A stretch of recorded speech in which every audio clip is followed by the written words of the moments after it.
Hi everyone, welcome to my channel. ಈ video ನಿಮಗೆ ಇಷ್ಟ ಆದರೆ ಒಂದು ಲೈಕ್ ಮಾಡಿ, ಸಬ್ಸ್ಕ್ರೈಬ್ ಮಾಡಿ, ಅಲ್ಲೇ ಇರೋ ಬೆಲ್ಲೈಕನ್ನ ಕ್ಲಿಕ್ ಮಾಡಿ. ಈ ವಿಡಿಯೋದಲ್ಲಿ ನಾನು ತುಂಬಾ ಟೇಸ್ಟಿಯಾಗಿರೋಂಥ ಪಾಲಕ್ ಚಿಕನ್ ಗ್ರೇವಿನ ನಿಮ್ಮ ಜೊತೆ ಶೇರ್ ಮಾಡ್ಕೋತಾ ಇದ್ದೀನಿ.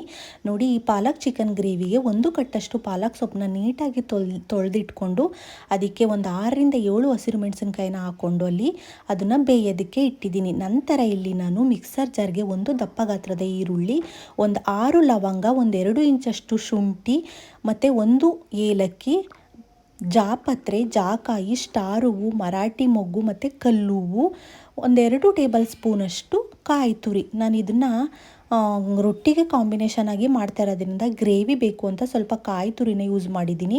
1 ಟೇಬಲ್ ಸ್ಪೂನಷ್ಟು ಶುಂಠಿ ಬೆಳ್ಳುಳ್ಳಿ ಪೇಸ್ಟು, ನಂತರ 1 ದಪ್ಪ ಗಾತ್ರದ ಟೊಮೆಟೊ. ಇದನ್ನೆಲ್ಲ ಹಾಕ್ಕೊಂಡು ನೀಟಾಗಿ ನೀವು ಫೈನ್ ಪೇಸ್ಟಾಗಿ ರುಬ್ಕೋಬೇಕು. ನೋಡಿ, ಇವಾಗ ನಾನು ರುಬ್ಕೊಂಡು ಬಂದಿದ್ದೀನಿ. ಇದನ್ನು ಮಾಡೋ ವಿಧಾನ ನೋಡೋಣ ಬನ್ನಿ. ನಾನಿಲ್ಲಿ ಗ್ಯಾಸ್ ಸ್ಟವ್ ಮೇಲೆ ಒಂದು ಕುಕ್ಕರ್ನ ಇಟ್ಟು 1-2 ಟೇಬಲ್ ಸ್ಪೂನಷ್ಟು ಎಣ್ಣೆನ ಹಾಕಿ ಸ್ವಲ್ಪ ಸಣ್ಣದಾಗಿ ಹಚ್ಚಿಟ್ಕೊಂಡಿರೋಂಥ ಈರುಳ್ಳಿನ ಹಾಕ್ಕೊಂಡಿದ್ದೀನಿ. ನಂತರ ನೀಟಾಗಿ ತೊಳೆದು ಇಟ್ಕೊಂಡಿರೋಂಥ 3/4 kg ಚಿಕನ್ನ ನಾನು ಹಾಕ್ತಾಯಿದ್ದೀನಿ. ಇದನ್ನು ನೀಟಾಗಿ ಆಯಿಲಲ್ಲೇ ನೀವು ಫ್ರೈ ಮಾಡಬೇಕು.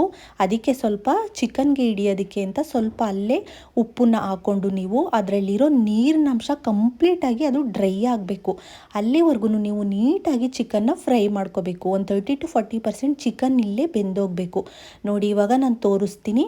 ಇವಾಗ ಲಿಡ್ನ ತೆಗೆದು ಒಂದು ಸ್ವಲ್ಪನೂ ನೀರಿಲ್ಲ. ನೋಡಿ, ಇವಾಗ ನೀರಿನ ಅಂಶ ಎಲ್ಲ ಕ್ಲಿಯರಾಗಿ ಆಗಿದೆ, ಹಿಂಗೋಗಿದೆ. ಇವಾಗ ನಾನು ಅದಕ್ಕೆ ರುಬ್ಕೊಂಡಿರೋ ಅಂಥ ಮಸಾಲೆನ ಹಾಕ್ಕೊಂಡು ನೀಟಾಗಿ ಫ್ರೈ ಮಾಡ್ಕೋತೀನಿ.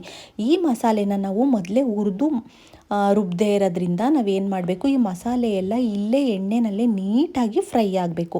ನಂತರ ನಾನು ಅದೇ ಜಾರಿಗೆ ಬೇಯಿಸಿಟ್ಕೊಂಡಿರೋಂಥ ಪಾಲಕ್ ಸೊಪ್ಪು, ಹಸಿರು ಮೆಣಸಿನ್ಕಾಯಿ, ಕೊತ್ತಂಬರಿ ಸೊಪ್ಪು ಮತ್ತು ಪುದೀನ ಸೊಪ್ಪನ್ನ ಹಾಕ್ಕೊಂಡು ನಾನು ಇಲ್ಲಿ ಒಂದು ಗ್ರೀನ್ ಮಸಾಲ ಪೇಸ್ಟ್ನ ರೆಡಿ ಮಾಡ್ಕೋತಾ ಇದ್ದೀನಿ.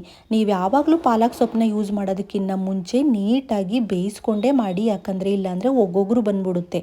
ನೀವು ಯಾವುದೇ ರೆಸಿಪಿಗೆ ಪಾಲಕ್ ಸೊಪ್ಪನ್ನ ಹಾಕಿದ್ರೆ ಅದಕ್ಕಿಂತ ಮುಂಚೆ ನೀವು ಅದನ್ನು ಬೇಯಿಸ್ಕೊಂಡೇ ಯೂಸ್ ಮಾಡ್ಕೊಳ್ಳಿ. ನೋಡಿ, ಇವಾಗ ನಂತರ ಅದರಲ್ಲಿರೋ ನೀರನ್ನ ನಾನು ಜಾರ್ಲಲ್ಲಿರೋ ನೀರನ್ನ ನೀಟಾಗಿ ಅದಕ್ಕೆ ಎಷ್ಟು ಬೇಕು ಕನ್ಸಿಸ್ಟೆನ್ಸಿ ನೋಡಿಕೊಂಡು ನಾನು ಹಾಕೋತಾ ಇದ್ದೀನಿ. ಸ್ವಲ್ಪ ಗರಂ ಮಸಾಲ, ಸ್ವಲ್ಪ ಧನಿಯಾ ಪೌಡರ್ನ ಹಾಕೋತಾ ಇದ್ದೀನಿ. ನಾನು ಇದನ್ನು ರೊಟ್ಟಿಗೆ ಕಾಂಬಿನೇಷನ್ ಆಗಿ ಮಾಡ್ತಾ ಇರೋದ್ರಿಂದ ಸ್ವಲ್ಪ ಗ್ರೇವಿ ಟೈಪ್ ಮಾಡ್ಕೋತಾ ಇದ್ದೀನಿ.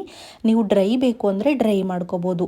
ಈ ಗ್ರೇವಿ ಅಂತೂ ತುಂಬಾ ಟೇಸ್ಟಿಯಾಗಿರುತ್ತೆ. ನೀವು ಒಮ್ಮೆ ಟ್ರೈ ಮಾಡಿ. ನೋಡಿ, ಇವಾಗ ಇದನ್ನೆಲ್ಲ ನೀಟಾಗಿ ಮಿಕ್ಸ್ ಮಾಡಿಕೊಂಡು ಉಪ್ಪು ಎಲ್ಲ ನೀವು ನೋಡಿಕೊಂಡು ಲಿಡ್ನ ಕ್ಲೋಸ್ ಮಾಡಿ 2 ವಿಷಲ್ ತೊಗೊಂಡ್ರೆ ಸಾಕು. ತುಂಬಾ ಚೆನ್ನಾಗಿ ಚಿಕನ್ ಬೆಂದೋಗಿರುತ್ತೆ. ಆಲ್ರೆಡಿ 30% ಅದು ಬೆಂದಿರೋದ್ರಿಂದ ಇನ್ನೇನು ಬೇಯೋದು ಬೇಕಿಲ್ಲ. ನೋಡಿ, ಇವಾಗ ನಾನು ಇದಕ್ಕೆ ಅಕ್ಕಿ ರೊಟ್ಟಿನ ಮಾಡ್ಕೊಂಡಿದ್ದೀನಿ. ನಮ್ಮ ಗ್ರೇವಿ ನೋಡಿ ಎಷ್ಟು ಚೆನ್ನಾಗಿ ರೆಡಿಯಾಗಿದೆ ಅಲ್ವಾ. ಸಖತ್ ಎಮ್ಮಿಯಾಗಿರುತ್ತೆ ಫ್ರೆಂಡ್ಸ್. ಅಕ್ಕಿ ರೊಟ್ಟಿಗಂತೂ ಮಸ್ತ್ ಅಂತಲೇ ಹೇಳ್ಬೋದು. ನೀವು ಒಮ್ಮೆ ಟ್ರೈ ಮಾಡಿ. ಈ ವಿಡಿಯೋ ನಿಮಗೆ ಇಷ್ಟ ಆದರೆ ಒಂದು ಲೈಕ್ ಮಾಡಿ, ಶೇರ್ ಮಾಡಿ, ಸಬ್ಸ್ಕ್ರೈಬ್ ಮಾಡಿ. ನನ್ನ ಚಾನಲ್ನ ಹೀಗೆ ಪ್ರೋತ್ಸಾಹ ಮಾಡ್ತಾ ಇರಿ. Thank you for watching. Bye bye.